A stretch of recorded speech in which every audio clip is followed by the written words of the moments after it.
The town of Pine Creek was lost among the vast Idaho forests like a jewel in a scattering of pine needles. 3,000 residents, one main street, a church with a white steeple, and a local government building that housed the sheriff's office. Michael Donovan had held the office for 12 years, becoming the unspoken guardian of peace and order. His home, a 2-story house with an immaculately mowed lawn, sat on a hill overlooking the entire town. Melissa, his wife, watered the roses in the garden every morning before heading off to work at Pine Creek High School. Theirs was considered a model marriage. A sheriff and a teacher of English literature, both respected members of the community.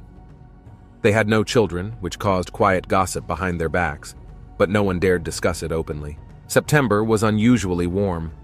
Melissa stood at the window of her classroom, watching a tattered pickup truck pull into the yard. A tall girl in worn jeans and a baggy sweatshirt got out. She's new. Emily Bright, daughter of John Bright, a local mechanic who'd recently gotten custody of his daughter after her mother died. Emily moved with a kind of natural grace, despite her obvious insecurity.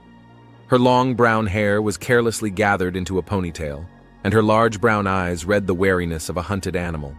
Melissa noticed her beauty at once, that dangerous beauty that blooms too soon and brings more sorrow than joy.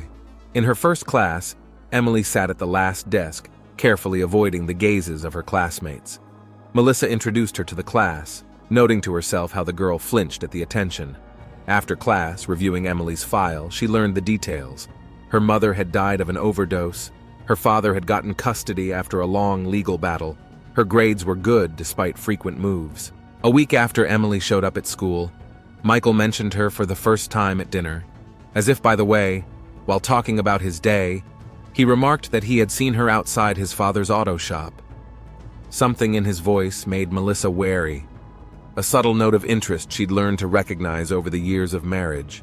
Word quickly began to spread around town about Emily. Someone had seen her smoking behind the school. Someone told of her father's drinking. Melissa watched the girl slowly settle in, her gait changing, becoming more confident. How her beauty blossomed like a rosebud in the autumn sun. The Bright house was on the outskirts of town, a shabby trailer with a rusted roof and a yard littered with car parts. Emily didn't spend much time there, preferring to wander around town or sit in the local library late into the night. Melissa often saw her there, bent over books, as if seeking escape from reality. In October, Michael started working late. It wasn't unusual. Crime always increased with the cold weather. But Melissa noticed the changes. A new shirt bought without her involvement, the faint odor of an unfamiliar perfume, a distracted look at breakfast. One morning, arriving at school earlier than usual, Melissa saw her husband's patrol car in the parking lot. Emily was sitting in the passenger seat, and they were talking about something. It looked innocent from the outside. The sheriff was probably giving a student a ride to school. But something about the way Michael leaned toward the girl, the way she tucked a strand of hair behind her ear, made Melissa's heart clench. That evening, she didn't say anything to her husband. Instead, she pulled out an old photo album of them young and in love. Their wedding, their honeymoon in the mountains, their first home.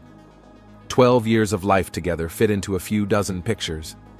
Melissa took a long look at their last picture together, taken last summer.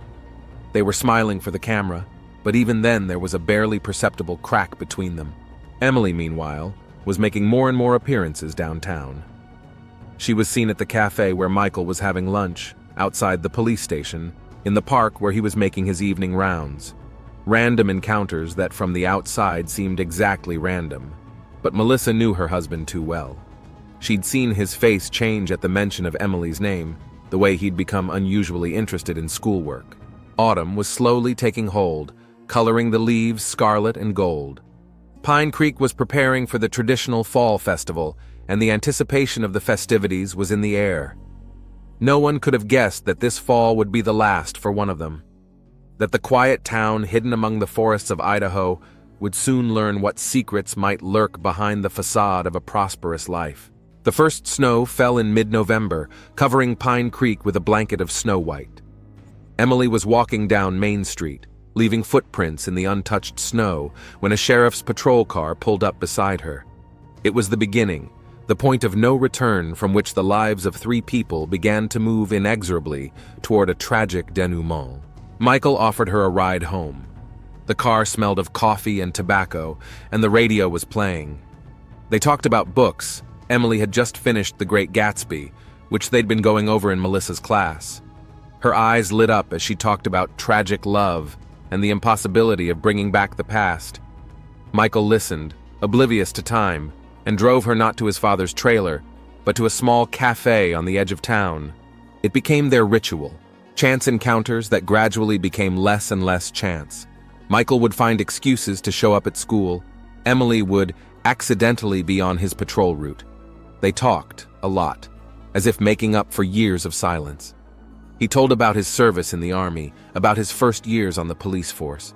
She talked about her mother, the endless moves, her dream of becoming a writer. Melissa noticed changes in her husband. New clothes, carefully arranged hair, unexpected phone calls in the middle of the day. He became absent-minded, often smiling at his thoughts. One day she found a bookstore receipt in the pocket of his uniform, a collection of Sylvia Plath's poetry. Michael had never read poetry. At school, Emily blossomed. Her essays grew in depth and she began to participate in discussions in literature class. Melissa watched with growing alarm as the girl changed. The wariness disappeared. There was a special grace in her movements, that special light that appears in a woman when she is in love.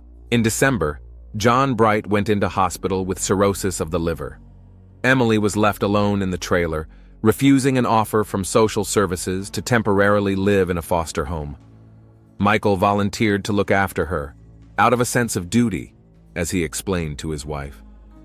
Melissa remained silent, but that night she stayed awake, listening to the steady breathing of her sleeping husband and trying to figure out exactly when she had begun to lose him.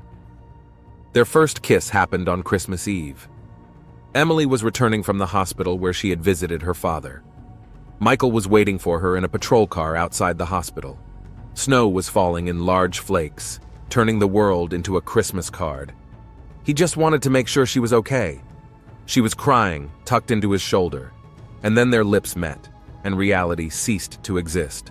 After the holidays, Melissa noticed that Michael's wedding ring began to be left on the nightstand by the bed more often. He attributed it to the ring getting in the way when he was working. She pretended to believe it, but began keeping a diary, writing down all the oddities in her husband's behavior, the times he came home, his unexplained absences, his new habits. At the town library, where Melissa went to get a new book, she overheard 2 high school girls talking. They were discussing Emily, her new clothes, her expensive cell phone that had appeared out of nowhere. "They say she's having an affair with some of the adults," the girls whispered. Melissa dropped the book, and the conversation broke off. By the end of January, Emily began skipping classes. She looked pale and often ran out of the classroom during class. The school nurse wrote it off as stress from her father's illness. Melissa saw the girl stare out the window for long periods of time at passing patrol cars, hiding her phone when someone got too close. On one of those days, Melissa stayed late at school, checking essays. Muffled voices came from the hallway. Emily and Michael. She quietly walked to the door. "I don't know what to do." Emily's voice shook. "We'll figure something out," Michael replied in that special tone of voice that used to be reserved for her, Melissa. The front door slammed and everything went quiet. Melissa returned to her desk, mechanically going through papers. Among them was Emily's essay on Wuthering Heights, a passionate reflection on the destructive power of love. The handwriting was uneven, as if the hand had trembled as it wrote. February brought a thaw and new changes. Emily almost stopped showing up at school. When Melissa called the hospital to talk to her father, she was told that John Bright had died a week ago. Michael hadn't mentioned it at home, even though he should have known as sheriff. That evening, while going through her husband's email on the shared computer, Melissa found a draft of a letter. "I'll figure it out, kiddo. Give me time," it said there. The letter was meant for Emily. There was no doubt about that. Melissa deleted the draft and got drunk before bed for the first time in a long time. The denouement came in early March. Emily showed up at school after a 2-week absence. She was wearing a loose sweater, but Melissa, accustomed to noticing details, saw what the girl was trying to hide. The barely perceptible roundness of her belly, the new softness of her facial features, the special sparkle in her eyes. Melissa sat in the teacher's lounge late that afternoon, trying to deal with the nausea that was setting in. When she finally walked out into the parking lot, she saw Michael and Emily by his car. They hadn't noticed her. Emily was crying with her hands clasped to her stomach, and Michael was waving his hands in the air. Melissa got into her car and watched them argue for a long time. Then she pulled out her cell phone and took a few pictures. Her hands weren't shaking. There was only emptiness and a strange calmness inside, as if she were watching from the sidelines. At home, she silently put dinner in front of her husband and went up to the bedroom, pulled a box of old photos out of the closet, their wedding, their first home, their vacations together, put it all in a trash bag. Then she pulled out the journal where she'd written down her suspicions and added one last entry: she's pregnant, with him. Melissa lay awake that night listening to Michael stirring on the couch downstairs. She thought about how in 6 months her husband would have a baby with a 16-year-old girl, about how the whole town would be whispering behind their backs, about losing not only her husband, but her future. At dawn, she made her decision. The last week of March was unexpectedly warm. The snow had almost melted, revealing last year's grass and the first shy sprouts of spring flowers. The air smelled of thaw and change. Emily woke early. The nausea that had become her constant companion got her out of bed before dawn. In the trailer's small bathroom, she took a long look at her reflection in the cracked mirror. Her pale face, the circles under her eyes, the noticeably rounded belly that her loose clothes could no longer hide. She texted Michael, "We need to talk, tonight." The reply came almost immediately. "Not now. Melissa suspects something." Emily deleted the correspondence and got ready for school, the last day before spring break. In the school hallway, she ran into Mrs. Donovan. She was looking at her strangely, not her usual look. There was something new, something heavy in her gaze. Emily hastily averted her eyes and slipped into the literature room. The class dragged on interminably. They were going over Anna Karenina, and Melissa was talking about the destructive power of passion, about the price one had to pay for forbidden love. Her voice sounded muffled, as if from far away. After class, Emily headed toward the police station. She couldn't wait any longer. 4 months pregnant, and soon it would be impossible to hide it. She needed to know what to do next. Michael had promised to work things out, but time passed and no solution appeared. At the station, they told her the sheriff was on call. Emily knew his patrol route and decided to wait in the park where he usually stopped. She sat down on a bench, pulled out a tattered notebook, and began to write a letter to her unborn child, a letter to Michael, a letter to herself. The lines jumbled, the ink blurred from occasional tears. The patrol car showed up toward evening, but it wasn't Michael driving. Emily hid the notebook and wandered home. It was cold in the trailer. The heat had been acting up for a week. She turned on the heater Michael had given her and lay on the bed, pressing her hands to her stomach. It was times like this when the loneliness hit hardest. The phone vibrated around 9 p.m., a message from Michael, "Come to the old dock. We need to talk." Emily threw on her jacket and stepped out into the darkness. It was about a 20-minute walk to the dock. The old dock on the lake hadn't been used in a long time. In the summer, teenagers sometimes gathered there, but in the off-season the place was empty. Emily walked along the creaky boards, peering into the darkness. Michael's car was nowhere to be seen. She heard the footsteps behind her too late. The first blow hit her in the back, knocking her to the ground. Emily didn't even have time to scream. The second blow took her breath away. She fell to the boards, instinctively trying to protect her stomach. A familiar face flashed in the dim moonlight, distorted with rage. "Did you think I wouldn't recognize it?" Melissa's voice sounded unaccustomedly calm. The blows continued, methodical, merciless. Emily tried to crawl away, but every movement echoed the throbbing pain throughout her body. The last thing she saw was the stars over the lake, cold and indifferent. The fishermen had found the body in the early morning. It was floating at the edge of the dock, face down, long hair blurred in the water in a dark halo. When patrol officers arrived on the scene, they cordoned off the area. Michael Donovan showed up 20 minutes after the call. He stood on the shore, mechanically giving orders while divers pulled his mistress's body from the dark water. Melissa was giving a literature lesson at the time. She was talking about crime and punishment, about how the gravity of what one has done changes a person from the inside out. Her hands, lying on the table, were spotlessly clean, and there was not a trace of blood under her fingernails. The news spread through the city instantly. By noon, everyone knew that Emily Bright, orphan and high school senior, had been found dead. The M.E. quote, S preliminary report showed multiple injuries incompatible with life. An autopsy revealed a pregnancy, about 16 weeks. Michael Donovan recused himself from the investigation that same day, citing that the victim was his student. He returned home late that night. Melissa greeted him with dinner and the usual question about the previous day. He didn't notice her hands trembling as she poured him coffee. No one slept in the house on the hill that night. Melissa sat in the darkness of the bedroom, listening to her husband's heavy footsteps downstairs. In her desk drawer was the notebook she'd found in Emily's pocket. The pages had been eroded by the water, but the last words were still legible. I can't keep quiet anymore. Everyone needs to know the truth. The next morning, homicide detectives arrived in Pine Creek. The quiet town, hidden among the Idaho woods, was preparing to reveal its darkest secrets. The detectives arrived from Boise in the early morning hours. Sarah Chen, the lead homicide detective, and her partner James Rodriguez were staying at Pine Creek's only motel. Their first order of business was to the morgue, where Emily Bright's body awaited a detailed examination. The pathologist, Dr. Fisher, met them with a folder of preliminary reports. The picture of the murder was brutal: multiple blunt force trauma, broken ribs, internal bleeding. Death occurred before the body was in the water. Pregnancy, 16 weeks, male fetus. On the hands of the deceased found traces of self-defense under the fingernails, skin particles of the attacker. The killer acted with unusual brutality, Fisher remarked, showing photographs of the injuries.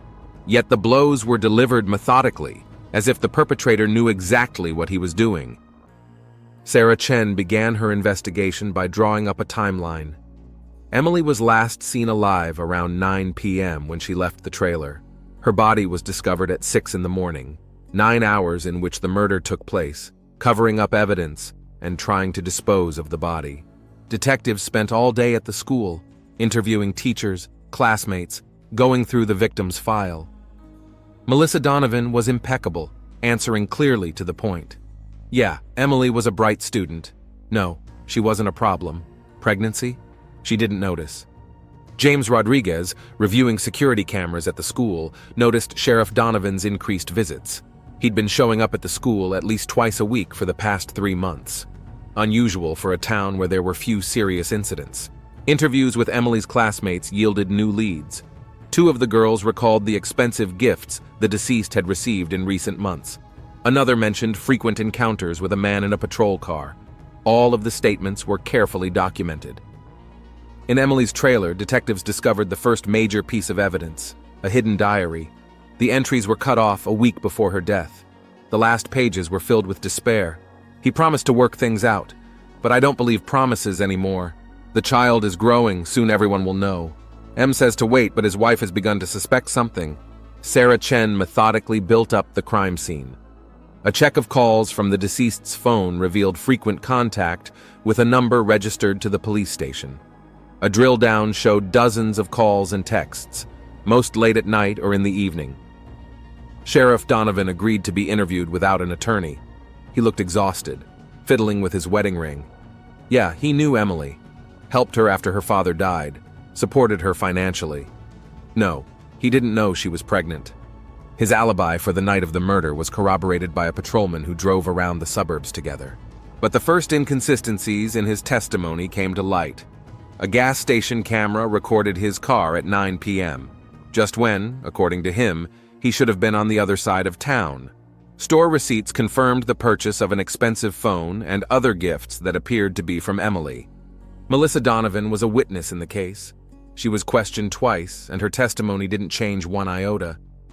Yes, she noticed changes in her husband's behavior. No, she didn't suspect a relationship with the student. She was home the night of the murder, took sleeping pills, slept through the night, but new details have emerged in the case. Pharmacy records show Melissa never bought sleeping pills. A gas station camera captured a female figure walking toward the dock around the time of the murder. The quality of the footage didn't allow for precise identification, but the gait and build matched. The breakthrough in the investigation came on the 5th day. In a dumpster behind the Donovan house, they found bloody clothes wrapped in a plastic bag. Under the floorboards in the garage found a bat with barely visible traces of blood. The examination showed a complete match with the nature of the injuries of the deceased. Sarah Chen pieced together all the evidence. Phone records confirmed the connection between the sheriff and the deceased. Medical forensics established paternity of the unborn child. DNA analysis of skin particles under the victim's fingernails matched Melissa Donovan's. It was a story that was terrifying in its ordinariness. An affair between a grown man and a young girl. A pregnancy that can't be hidden, a wife who found out about the affair. A rage that turned into cold-blooded murder. On the evening of the 6th day of the investigation, James Rodriguez discovered drafts of letters from Michael to Emily on the school computer. They had not been sent, but contained all the evidence of their connection. The last letter, dated the day of the murder, read, "Melissa suspected something. We need to be more careful. I'll find a way to straighten things out." Sarah Chen sat in the motel room with the crime scene photos spread out in front of her. The picture was coming together completely. All that remained was to get the final accent right in this tragic story of a small town where a respectable facade hid the dark secrets of its inhabitants. Melissa Donovan's first interrogation began at 9 o'clock in the morning. She entered the room with the same confident gait with which she usually entered her literature class. Back straight, chin raised, eyes calm. She sat down in the chair offered, neatly straightening her skirt. On the desk in front of her was a standard file folder. Thin, unremarkable. Detective Sarah Chen deliberately started with simple questions. Formalities, routine, name, address, profession. Melissa answered clearly, without hesitation, as if she were teaching another lesson. Her hands rested calmly on the table. No nervous movements, no signs of anxiety. "Tell me about your Thursday routine." Sarah opened the folder, even though she already knew all the details by heart. "A normal school day. 6 classes, extracurricular reading after school, got home around 6. Melissa spoke evenly, looking directly into the detective's eyes. "And then?" "Cooked dinner, took a bath, went to bed. I've been taking sleeping pills. Insomnia for the last few months." Sarah slowly laid the surveillance photos on the table. Blurry, indistinct shots of a female figure walking toward the dock. Melissa barely glanced at them. "It could be anyone," she shrugged. "It's impossible to make out a face in these photos." "And this?"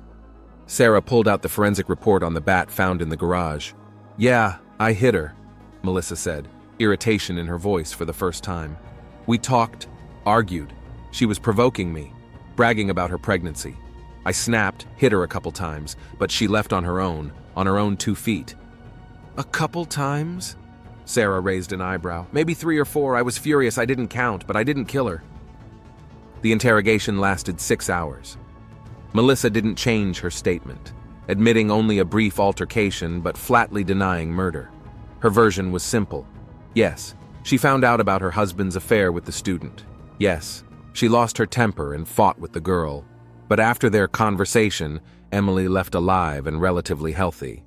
By the end of the day, Sarah Chen was feeling tired and irritated. They had let Melissa go home on her own recognizance, but the detective knew it was a temporary measure. They had missed something important, some key to her defense. The second interrogation began the next morning. Overnight, the detectives had scrutinized the entire case file, especially the suspect's personal history. This time, Sarah chose a different tactic. Melissa sat upright again, still as collected and confident as ever, but there was a subtle weariness in the corners of her eyes, the first crack in her flawless facade. "Let's talk about your marriage." Sarah placed a new folder in front of her. 12 years together, a flawless couple, the sheriff and the literature teacher, except no kids. Melissa's fingers trembled faintly. "That's irrelevant." "It is. College trauma, 3 failed IVF attempts. It must have been hard to find out that a 16-year-old girl was able to do what you couldn't in all those years." "You have no right to." Melissa's voice shook. James Rodriguez entered the room with a new folder of documents. He silently placed the printouts of the letters in front of Melissa, the drafts found on Michael's computer. We found his letters to her. He was writing about the baby, planning their future. Listen to this. I've always dreamed of having a son. Now we'll have a real family. Something changed in Melissa's face, as if the mask she'd worn all these days had cracked. Take it away, her voice sounded hoarse. He was going to go to her, wasn't he? Sarah pitched forward. Young, beautiful, pregnant with his child, all the things you couldn't be anymore. Shut up! Melissa slammed her palms on the table, spilling her glass of water. You've been following them for weeks, seen their meetings, their looks, the way he changed around her, the way he looked at her, in ways he hasn't looked at you in a long time. You don't understand anything. Melissa's scream echoed off the walls of the interrogation room. That little brat! She seduced him on purpose, got him pregnant on purpose, thought she could just come in and take everything I've spent years building.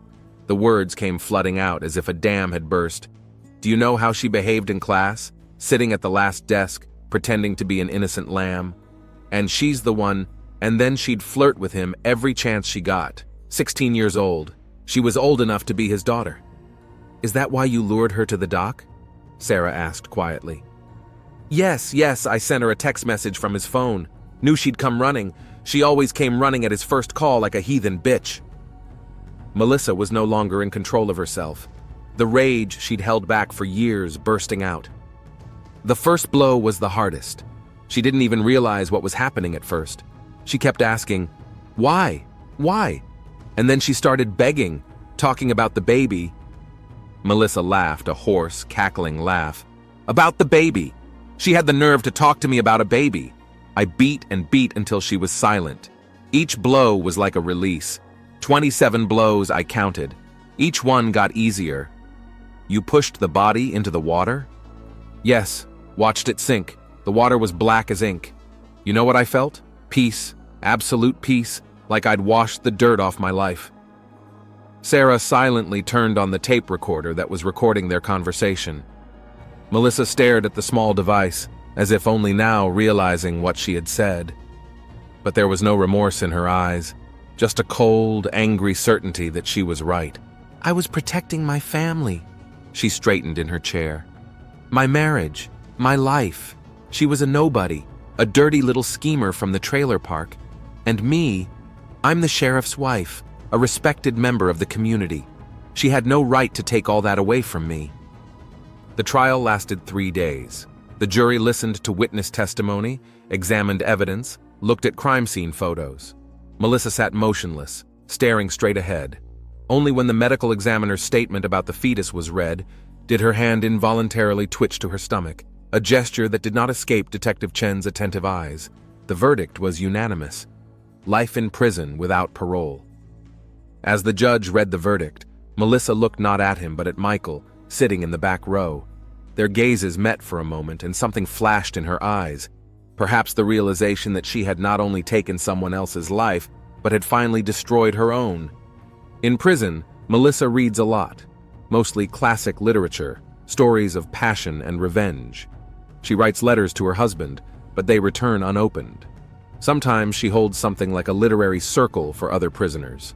Old habits of a teacher die hard. Michael Donovan left Pine Creek a month after the trial. The house on the hill was sold to a young family from Boise. At school, a new literature teacher tells his students about Wuthering Heights and Medea, unaware that a tragedy no less terrible than the ones he's talking about has played out within these same walls. Detectives Chen and Rodriguez returned to their work, but the Emily Bright case left a deep imprint on them.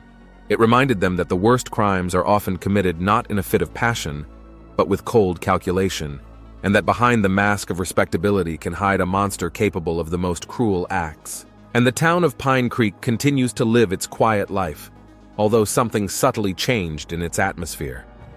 The old dock on the lake is gradually deteriorating, but the locals avoid it, especially in the evenings, when dusk falls on the water, and somewhere in the distance you can hear the cry of a lonely bird, like the cry of an unborn child. The first time Michael Donovan visited his wife was a year after the verdict. She had lost weight, but she was still upright. They talked through the glass, about nothing, about the weather, about how he'd sold the house. She didn't apologize. He didn't accuse. Then the visits became more frequent. Once a month, then once a week. The wardens got used to his visits, the ex-sheriff, a decent man, visiting his wife. She was a model prisoner. She led a literary circle, helped in the prison library. After 3 years of regular visits, they were allowed a personal visit. 24 hours in a special room. Michael brought her favorite books, homemade cookies. They talked all night, just like they used to in their old life. When he fell asleep toward morning, Melissa took a long look at his face. The homemade shiv she'd been hiding for months fit into her hand like a glove. The blow was quick and precise. She'd learned anatomy well after that first time. When the body was discovered, she sat in the corner of the room, calm and collected.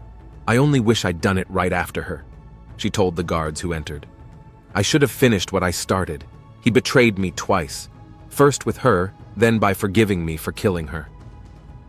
Detectives Chen and Rodriguez had been informed of the murder that same morning. They listened to the report in silence, looking at the crime scene photos. "You know what the scariest part is?" Sarah finally uttered. "We thought it was a story about jealousy and obsession. It turned out to be about pure, cold hatred." "She planned it from the beginning," Rodriguez nodded. "All this time, a model prisoner, a repentant wife." "Not remorseful," Sarah shook her head. "She was never repentant. She was just waiting for the moment to finish what she started on the dock." In her solitary confinement cell, Melissa Donovan continues to read. There's still a tattered volume of Wuthering Heights lying on her nightstand.